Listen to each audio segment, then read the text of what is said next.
wisdom can sometimes require a withholding. Just because something's true doesn't mean you have to inject it into someone who may not want to hear it or who it might be harmful to convey truth to in a particular way. People have their own journeys with truth. And I think that's some of what we're going to have to maybe figure out here, especially with Mercury and Virgo for this first eclipse, is like the discernment around when to say what's true and how to express what's true. And you see, this is the Virgo-Pisces opposition. You have this Piscean revelation of, wow, these deep emotional epiphanies around wisdom. And then opposite that is the material Virgo and the scrutinizing Mercury, trying to discern the inarticulable Piscean and bring it into words that can be useful for our material build-outs day to day. Maybe this is something you can think about after the eclipses are over. You know, let these eclipses hit. You'll still have Mercury in Libra the rest of September. Mars will enter Scorpio the day after the second eclipse, and that's very active energy with Mars. At least there's a little bit more of an ability just symbolically to enact some of the changes that these eclipses have brought us.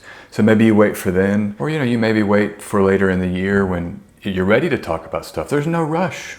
That's the other thing I would say about the water element. There's simply no rush. We can experience the internal world and let that be a home for us, Cancer, Pisces, as much as we need it to be until we're ready to get out and maybe share or bring it into another form.